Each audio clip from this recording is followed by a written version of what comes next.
Hello everyone, welcome to my channel. तो आइए आज हम बात करते हैं एक इम्पोर्टेंट टॉपिक की, जो कि हमारा यूनिट 1 का ही ये टॉपिक है। तो इसका नाम है कॉज ऑफ डिजीज इलनेस। तो इसमें हम जानेंगे कि हमारी जो बीमारियां होती हैं उनका कारण क्या रहता है, उनके पीछे कारण क्या होता है। तो सबसे पहला कारण इन्होंने बताया हेरिडिटरी फैक्टर्स। तो ये कौन से होते हैं? Due to defect in genes of any of the parents which of the transmitted of the offspring. तो ये जो हमारे डिफेक्ट होते हैं, ये जो फैक्टर होता है, ये क्यों होता है? ये माता पिता के जो जीन्स होते हैं ना, वो जो ट्रांसमिट होते हैं अबनॉर्मलिटी के साथ जब ट्रांसमिट होते हैं तो हमारी हेरिडिटी प्रॉब्लम बोली जाती है। तो इसमें कौन कौन सी प्रॉब्लम क्रिएट होती है? डिजीज इसमें आ जाती हैं, जैसे कि इसमें आ जाता है डाउन सिंड्रोम। तो डाउन सिंड्रोम क्या होता है? ये एक जेनेटिक डिसऑर्डर माना जाता है। तो डाउन सिंड्रोम में जो जेनेटिक डिसऑर्डर होते हैं वो किस तरीके के होते हैं? जब हमारी जो क्रोमोसोमल प्रॉब्लम होती है ना, जो सेल का डिवीजन होता है, क्रोमोसोम्स में कोई डिफेक्ट आ जाता है, तो माता पिता से फिर वो प्रॉब्लम जो होती है बेबी के अंदर आ जाती है। तो जितने भी जेनेटिक डिसऑर्डर होते हैं ये हमारे डाउन सिंड्रोम के अंदर आते हैं। ठीक है, डायबिटीज और हमारा हाइपरटेंशन, ठीक है, बीपी ज्यादा बढ़ जाना, शुगर बढ़ जाना, और हमारी मेंटल इलनेस, तो मानसिक स्थिति भी जो है बच्चों की कमजोर हो सकती है, और ये हमारे होते हैं हेरिडिटी फैक्टर्स के अंदर ये आ जाते हैं। ठीक है, तो नेक्स्ट इन्होंने हमारा बताया कॉन्जेनिटल फैक्टर। तो कॉन्जेनिटल फैक्टर में हमारा क्या आ जाता है? Due to defect in the development of heredity factor और पेरेंटल इन्फेक्शन, और हमारे जो प्रेजेंट एट बर्थ। तो इन्होंने कॉन्जेनिटल फैक्टर में हमारी कौन कौन सी चीजें बताई है? इन्होंने बताई है कि भाई बच्चे का जो विकास होना, और जो हमारे जन्मजात जो हमारे हेरिडिटी फैक्टर्स हमारे हो जाते हैं, बच्चे का जो विकास होना होता है, पेरेंटल से भी जन्मजात जो बच्चे का जन्म हो रहा होता है उससे कोई इन्फेक्शन हो जाता है, तो ये हमारे कॉन्जेनिटल फैक्टर्स में आते हैं, जो ये प्रॉब्लम क्रिएट हो जाती है। तो उसमें हमारी बीमारियां कौन कौन सी हो जाती हैं? काल फ्लिप और क्लाफ प्लेट, जो हमारे जैसे बच्चों को देखा गया होगा, होठ कटे हुए जो होते हैं, बच्चा जो पैदा होता है तो उसके होठ कटे हुए होते हैं, या फिर वो अच्छे से बना नहीं होता, तो ये भी हमारी कहीं ना कहीं डाउन सिंड्रोम के अंदर ही आ जाती है, जेनेटिक प्रॉब्लम ही होती है हमारी ये भी। ठीक है, और दूसरा हमारा आ जाता है पाइलोरिक सेटनोसिस। तो पाइलोरिक सेटनोसिस में क्या हो जाता है? पाइलोर जो होता है वो स्टमक का लास्ट पार्ट होता है। ठीक है, तो वो नैरो हो जाता है। तो नैरो होने के जब वो सिकुड़ता है, वो इंटेस्टाइन्स के भाग से उसमें जो हमारा फूड जो बचकर इंटेस्टाइन्स में जाना होता है वो अच्छे से पास नहीं हो पाता, तो वो हमारी जो प्रॉब्लम होती है वो हमारी पाइलोरिक सेटनोसिस बोली जाती है। ठीक है, दूसरा हमारा आ जाता है फिमोसिस। तो फिमोसिस क्या होता है? फिमोसिस होता है जो जेनेटिक जो ऑर्गन्स होता है हमारा, जो बेबी का जो जेनेटिक ऑर्गन्स होता है उसमें जो कवर होती है स्किन, यानी कि जो फोर स्किन जो होती है वो जो कवर होती है उसको फिमोसिस प्रॉब्लम बोला जाता है। तो आगे जाके उसमें इन्फेक्शन वगैरह का खतरा भी बढ़ सकता है। ठीक है, और नेक्स्ट हमारा बताया गया है एट्रेसिया। तो एट्रेसिया और फेस्टुला के अंदर क्या हो जाता है? इसमें मतलब ये होता है कि बॉडी के अंदर कोई भी पार्ट है, कोई भी नली है, कोई किसी भी मतलब पार्ट की जो नली है वो बंद हो जाती है, तो वो उसको हम एट्रेसिया प्रॉब्लम बोलते हैं। ठीक है, यानी कि वो फिर जो कोई भी वहां से जो वर्क प्रोसेस हो रहा था वो रुक जाता है, तो उसको एट्रेसिया बोला जाता है। ये हमारी बॉडी के कहीं कहीं भी किसी भी ऑर्गन्स के साथ ये चीजें हो सकती हैं। ठीक है, नेक्स्ट होता है हमारा हर्निया। तो हर्निया हम किसको बोलते हैं? हर्निया हमारा जो होता है वो कहीं भी हमारा स्टमक है, जैसे जो हमारे टिश्यूज होते हैं, अब टिश्यू जो है नॉर्मल तरीके से बढ़ना स्टार्ट कर देते हैं, तो ज्यादातर हमारा स्टमक और इंटेस्टाइन्स की प्रॉब्लम ही ज्यादा मानी जाती है हर्निया के अंदर। तो नेक्स्ट हमारा आ जाता है स्पाइनल बिफिडा। तो स्पाइनल बिफिडा क्या होता है? बेबी की जो रीढ़ की हड्डी होती है ना, वो अब नॉर्मल तरीके से बढ़ती है, या फिर उसकी ग्रोथ ही नहीं हो पाती, या फिर अच्छे से उसकी जैसे उसको बढ़ना चाहिए उस तरीके से नहीं बढ़ती, अब नॉर्मल तरीके से वो बढ़ती है, तो वो हमारा स्पाइनल बिफिडा के अंदर आ जाता है। ठीक है, तो इसमें ये थे हमारे कॉन्जिनेंटल फैक्टर्स। और नीचे हमारा जो इसके अंदर अब आएगा ये हमारे आ जाते हैं एलर्जिक कॉजेज। तो एलर्जिक कॉजेज के अंदर हमारा क्या आएगा? एलर्जी वाले जो हमारे हैं इसमें आ जाएगा हमारा, तो due to abnormal response of body to chemical से, और हमारा जो पोर्शन जो होता है सब्सटेंसेस का, और to physical stimuli, drugs side effect, overdose, और हमारे जो ड्रग्स एलर्जी। तो इसमें हमारी कौन कौन सी चीजें आ गई है? जो एलर्जी करने वाली जो चीज होती है, ऐसे कारण जो एलर्जी की वजह से होते हैं। ठीक है, तो इसमें सबसे पहले जो है हमारा अब नॉर्मल रिस्पॉन्स होगा बॉडी के अंदर किसका? केमिकली चीजों का। ठीक है, और जो हमारे सब्सटेंसेज हैं, ठीक है, वो फिजिकली सेटिमुली जो है उसके अंदर होना स्टार्ट हो जाती है। तो हमारी कौन कौन सी चीजें होती हैं? जो केमिकल्स और सब्सटेंसेज जो होते हैं वो फिजिकली जो एक्टिविटीज होती है अब नॉर्मल तरीके से उसको बढ़ाते हैं। तो इसमें ड्रग्स के साइड इफेक्ट आ जाएंगे, कोई भी दवाई हम खा रहे हैं उसके साइड इफेक्ट हो जाएंगे, तो क्या होगा? हमारी बॉडी के अंदर वो केमिकल और सब्सटेंस जो है वो फिजिकली जो सेटिमुलिटी है उसको बढ़ाना स्टार्ट कर देंगे। तो इसमें जो हमारा ओवरडोज, अगर जो दवाई बताई गई है उससे ज्यादा हम दवाई खा रहे हैं, या फिर जो डोज बताया गया उससे ज्यादा हैवी डोज अगर हम ले रहे हैं, तो ये भी हमारे जो ड्रग्स जो होते हैं, ये डोज जो होते हैं, इसकी वजह से भी हमें प्रॉब्लम क्रिएट हो सकती है, और हमारी जो ड्रग्स जो एलर्जी है वो भी सिम्टम जो है दिखाई देने स्टार्ट हो जाते हैं। तो ये कोज रहते हैं हमारे एलर्जी के। तो इसमें कौन कौन सा आ जाता है हमारा? सबसे पहला आ जाता है हमारा अस्थमा। ठीक है, तो अस्थमा हमारी कैसी डिजीज है? एक एलर्जिक सिम्टम ही है, तो उसमें जो एलर्जी के सिम्टम्स जो होते हैं इसमें सब्सटेंसेस केमिकली चीजें हमारी जो है फिजिकली सेटिमुलेट कर देता है।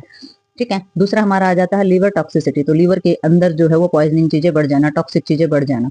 ठीक है। तो नेक्स्ट हमारा आ जाता है रिहाइनेटिस। तो रिहाइनेटिस से हमारा कहाँ का होता है, रिहाइनेटिस जो होता है वो हमारी नोज की प्रॉब्लम होती है, तो नोज के अंदर स्वेलिंग आ जाना, ठीक है। तो ये स्वेलिंग भी आ जाती है, इन्फ्लेमेटरी भी हो जाती है, ठीक है, और रेडनेस भी हो जाती है, तो ये हमारा रिहाइनेटिस में आ जाता है, जो हमारी नोज की प्रॉब्लम होती है। तो ये हमारा एलर्जिक कोज के अंदर आ जाते हैं। तो नेक्स्ट हमारा क्या है, हमारा मेटाबॉलिक कोज। तो मेटाबॉलिक कोजेज में हमारा क्या आ जाता है, due to disturbance of the abnormality in the process of metabolism, diabetes mellitus and hypothyroidism. तो इन्होंने बताया है कि हमारा जो अब जो मेटाबॉलिक सिस्टम जो हमारा डिस्टर्ब होता है, उसमें अब नॉर्मेलिटी प्रोसेस हमारे कौन कौन से होते हैं, यानी कि पाचन क्रिया का हमारा गड़बड़ हो जाना, ठीक है। तो उसके रीजन डायबिटीज, शुगर का होना भी हो सकता है, जो बहुत ज्यादा मात्रा में शुगर बढ़ जाती है, और हाइपोथायरायडिज्म यानी कि हमारा जो थायराइड ग्लैंड है उसका सेक्रेशन कम हो जाना, वो हमारा हाइपोथायरायडिज्म होता है, ठीक है। तो ये हमारे मेटाबॉलिक सिस्टम को कम और ज्यादा भी कर सकते हैं, ठीक है। और नेक्स्ट हमारा इसके अंदर आ जाएगा भाई डेफिशिएंसी कॉजेज, ठीक है। तो डेफिशिएंसी कॉजेज यानी कि किसी भी प्रकार की कमी हो जाती है ना जब किसी चीज की, तो वो हमारा डेफिशिएंसी कॉज बोला जाता है।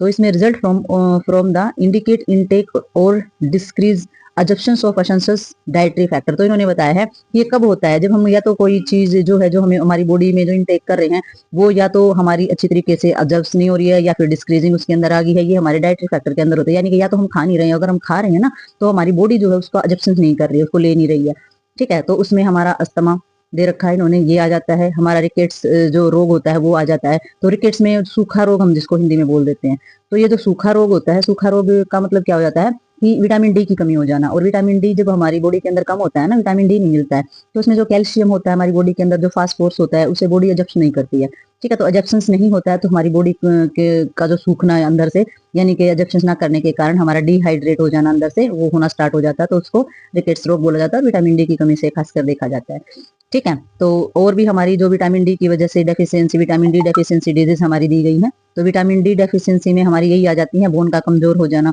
ठीक है, बोन और मसल्स का वीक हो जाना, ये विटामिन डी की ही बीमारी होती है। विटामिन डी की वजह से और भी हमारे रोग हो जाते हैं, ज्वाइंट्स पेन होना और ये सब सारी की सारी चीजें।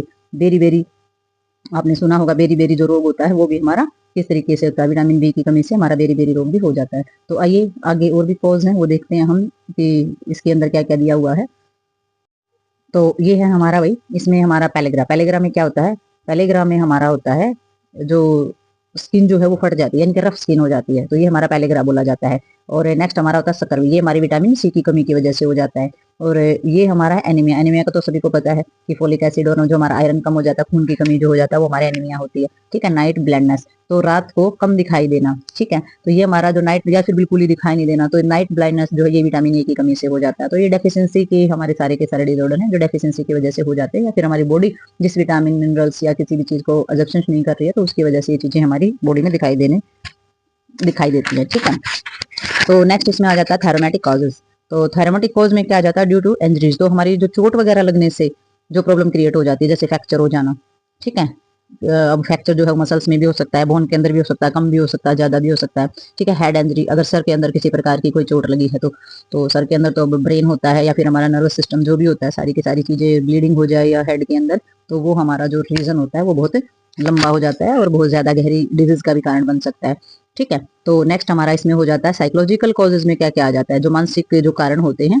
तो मानसिकता में सबसे पहले तो हमारा डिप्रेशन ही आ गया। तो डिप्रेशन क्या होता है, हमारी तनाव जब हम ज्यादा ले लेते हैं, ज्यादा स्ट्रेस ले लेते हैं, अपनी कंडीशन खराब कर लेते हैं हम, तो वो हमारा आ जाता है सिजोफ्रेनिया, भी हमारा मानसिक डिसऑर्डर ही माना जाता है, जिसमें हम जो डिसीजन लेने की क्षमता वगैरह हमारी कम हो जाती है, मानसिक तौर पर जो हमारी ओवर थिंकिंग और ये सब चीजें आ जाती है। तो सिजोफ्रेनिया आगे आगे जाकर के स्टेज जो है हमारी मानसिक स्थिति की खराब होने की वो बढ़ती जाती है।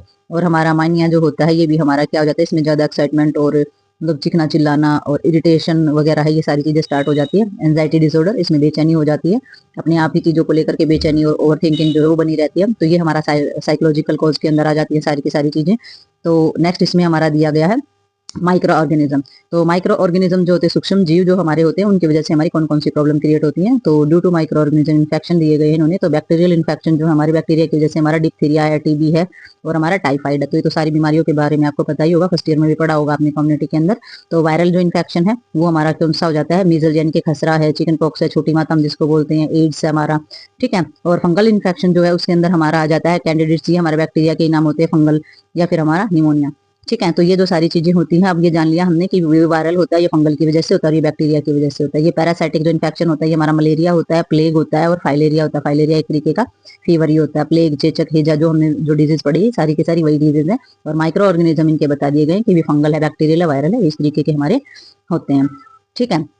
अब इसमें आगे हम देखते हैं कौन कौन से हमारे रहते हैं।